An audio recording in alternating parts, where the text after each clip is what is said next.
नमस्कार दोस्तों, आप देख रहे हैं HW न्यूज और मेरा नाम है सोनू कनौजिया। इस खबर की शुरुआत के पहले भी हमेशा की तरह मैं आपसे अपील करना चाहूंगा कि अगर आपने अभी तक हमारी मेंबरशिप नहीं ली है तो आप हमारे YouTube चैनल पर जाएं, ज्वाइन बटन दबाकर हमारी मेंबरशिप ले लें। पिछले कुछ वक्त से अंतर्राष्ट्रीय स्तर पर हमारे लिए अच्छी खबर नहीं आ रही है। पिछले हफ्ते फ्रीडम हाउस नाम की एक संस्था की रिपोर्ट आई थी जिसमें यह कहा गया था कि भारत अब पूरी तरह से आजाद देश नहीं है, भारत अब आंशिक रूप से आजाद है।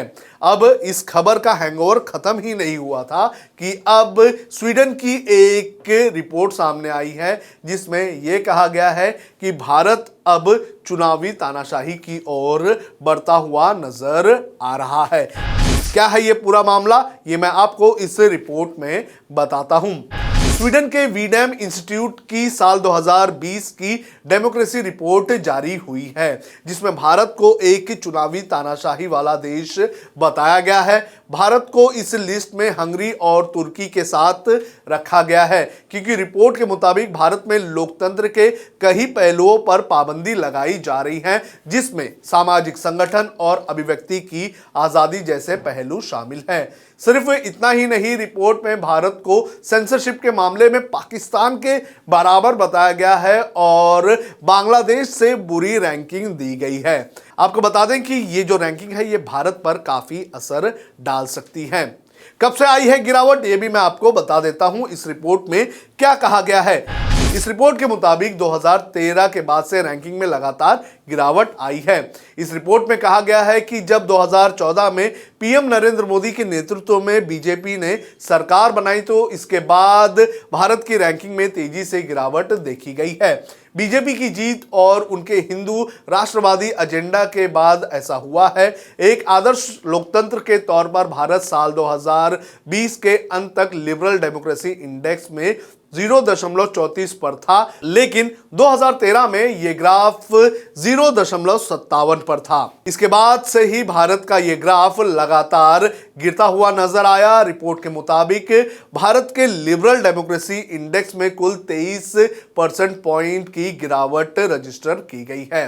रैंकिंग में गिरावट के बाद भारत अब ब्राजील, हंगरी और तुर्की जैसे देशों की लिस्ट में शामिल हो चुका है। रिपोर्ट के मुताबिक प्रधानमंत्री मोदी के आने से पहले सेंसरशिप के मामले में भारत का स्कोर 4 में से 3.5 था, लेकिन इसके बाद अब यह स्कोर घटकर 1.5 के करीब आ चुका है। इसका मतलब यह है कि सेंसरशिप भारत में काफी हद तक बढ़ चुकी है। अब भारत इस मामले में पाकिस्तान के साथ खड़ा है और पड़ोसी देश बांग्लादेश और नेपाल से भी बदतर हो चुका है। कानून से राजनीतिक विरोधियों को डराने की कोशिश। रिपोर्ट में बताया गया है कि मानहानि के कानून का इस्तेमाल लगातार पत्रकारों और न्यूज आउटलेट्स को चुप करवाने के लिए किया जा रहा है। कुछ ऐसे मीडिया आउटलेट्स हैं जो मोदी सरकार की नीतियों पर सवाल उठाते हैं। आलोचना करने वाले लेखों और मैसेज के लिए 2 साल से लेकर आजीवन कारावास तक की सजा दी जाती है। रिपोर्ट में कहा गया है कि पीएम मोदी और उनकी पार्टी सिविल सोसाइटी पर पहरा डालने की कोशिश भी कर रहे हैं जो संविधान के मूल अधिकार के खिलाफ है। रिपोर्ट में यूपीए सरकार का भी जिक्र किया गया है। कहा गया है कि हाल ही में साल 2019 में अनलॉफुल एक्टिविटीज एक्ट 1967 को संशोधित किया गया। इसका इस्तेमाल अब राजनीतिक विरोधियों को प्रताड़ित करने, डराने और जेल में डालने के लिए किया जा रहा है। साथ ही सरकार की नीतियों के खिलाफ लगातार बोलने वालों पर भी इसका इस्तेमाल हो रहा है। शैक्षणिक संस्थानों, यूनिवर्सिटीज में भी विरोध को शांत करने के लिए इसका इस्तेमाल किया जा रहा है और इसकी कोशिश की जा रही है। नागरिकता संशोधन कानून के खिलाफ प्रदर्शन करने वाले छात्रों को भी इसी कानून के तहत सजा दी गई है या फिर उनको इस कानून के तहत उनके ऊपर मामला दर्ज किया गया है। क्या है इसका पैटर्न और किस तरह से ये रिपोर्ट बनाई जाती है, क्या क्या पैमाने होते हैं, ये भी मैं आपको बता देता हूं। स्वीडन के वीडेम इंस्टीट्यूट ने अपनी स्टडी में यह भी बताया है कि कैसे किसी देश में तानाशाही अधिनायकवाद की शुरुआत होती है और इसका पैटर्न क्या होता है। रिपोर्ट में बताया गया है कि ऐसा करने के लिए सबसे पहले मीडिया को कंट्रोल किया जाता है, साथ ही एकेडमिक दुनिया पर भी लगाम लगाने की कोशिश की जाती है। इसके अलावा विपक्षी नेताओं से गलत लिहाजे में बात की जाती है, जिससे ध्रुवीकरण बढ़े। तमाम सरकारी तंत्रों का भी इस्तेमाल गलत तरीके से किया जाता है। ऐसा होने के बाद तमाम संस्थाओं और लोकतंत्र की बुनियाद पर हमला किया जाता है। बता दें कि इस रिपोर्ट में भारत के अलावा और भी कई देश शामिल हैं, जहां पर पिछले 10 सालों में लोकतांत्रिक मूल्यों का पालन नहीं किया जा रहा है और लगातार लोगों के अधिकारों में कमी देखने मिल रही है। अमेरिकी संस्था ने भी भारत को बताया था कम आजाद। आपको बता दें कि इससे पहले अमेरिका की फ्रीडम हाउस नाम की एक संस्था ने एक रिपोर्ट जारी कर यही बात कही थी, जिसमें बताया गया था कि भारत एक स्वतंत्र देश से आंशिक रूप से स्वतंत्र देश में बदल चुका है। इसमें भारत की रैंकिंग 71 से घटकर 67 हो गई थी। अमेरिकी संस्था की इस रिपोर्ट में भी डेमोक्रेसी को कम करने का एक पैटर्न बताया गया। इसमें कहा गया था कि सरकार बढ़ती हिंसा और मुस्लिम आबादी के प्रति भेदभाव की नीति के प्रति चुप है। आलोचना करने वाले मीडिया, एकेडमिक और सिविल सोसाइटी पर कड़ा एक्शन लिया जा रहा है। रिपोर्ट में यह भी कहा गया था कि मोदी सरकार में वैश्विक स्तर पर एक लोकतांत्रिक लीडर के तौर पर काम करना छोड़ दिया है। तो इस तरह से फ्रीडम हाउस की तरफ से भी जो रिपोर्ट आई थी उसके अंदर भी कई सारे सवाल उठाए गए थे। अब ये जो मुद्दा है वी डेमोक्रेसी का, इसे किस किस नेता ने उठाया है ये मैं आपको एक एक करके बताता हूं। सबसे पहले इससे ट्वीट किया गया था कांग्रेस के पूर्व अध्यक्ष राहुल गांधी की तरफ से। राहुल गांधी ने एक रिपोर्ट की हेडलाइंस को शेयर करते हुए मोदी सरकार पर निशाना साधा था। उन्होंने अपने ट्वीट के साथ लिखा था कि भारत अब एक लोकतांत्रिक देश नहीं है। आपको बता दें कि इसके पहले भी राहुल गांधी ने कई जगहों पर प्रेस कॉन्फ्रेंस करते हुए भी ये बातें कही थी। इसके बाद सीताराम येचुरी सीपीआईएम के नेता हैं, उन्होंने क्या लिखा? उन्होंने लिखा कि India is now electoral autocracy. Modi led government in India has used laws of sedition, defamation and counter terrorism to silence critics. India's level of liberal democracy registered a steep decline since its high in 2013। What a Shem.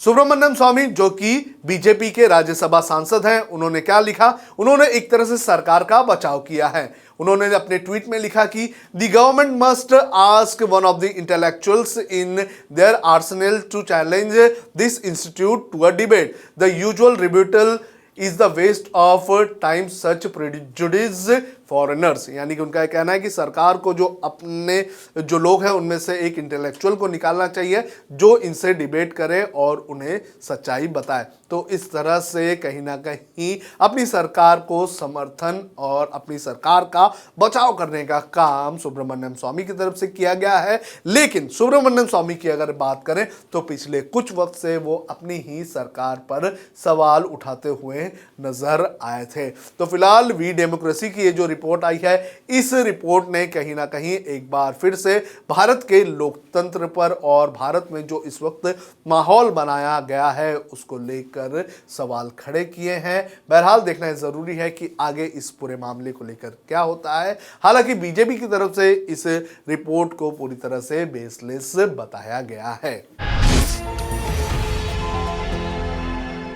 जब हमने HW news network की नींव डाली थी तब हमने ये ठाना था कि न्यूज और इंफॉर्मेशन ये लोगों तक फ्री पहुंचनी चाहिए, मुफ्त पहुंचनी चाहिए, और हम आज भी ये वचन पर कायम हैं।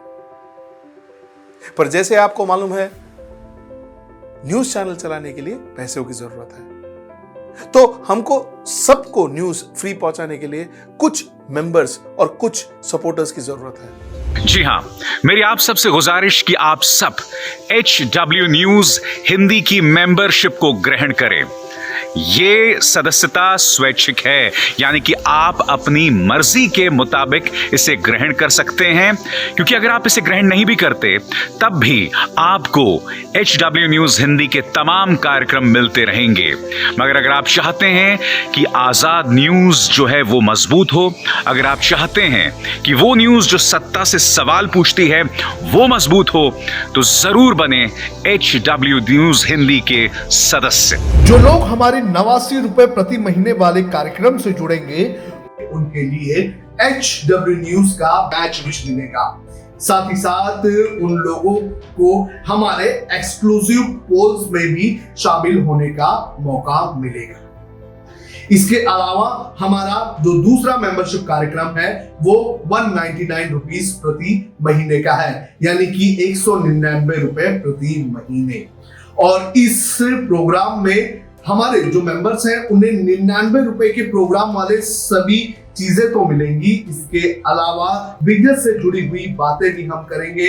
हमारे एक्सपर्ट अखिलेश भार्गव से आप बिजनेस से जुड़े हुए अपने सवाल भी पूछ सकते हैं। हम उम्मीद करेंगे कि आप इस निष्पक्ष पत्रकारिता की राह में हमें पूरी तरह से योगदान देंगे। अब खबरें पाइए सबसे पहले हमारे मोबाइल न्यूज एप्लीकेशन पर। एंड्रॉइड या iOS प्लेटफॉर्म पर जाइए, HW न्यूज नेटवर्क को सर्च कीजिए, डाउनलोड कीजिए और अपनी सुविधानुसार भाषा का चयन कीजिए। खबरों की भीड़ में अपने काम की खबर पाते रहिए।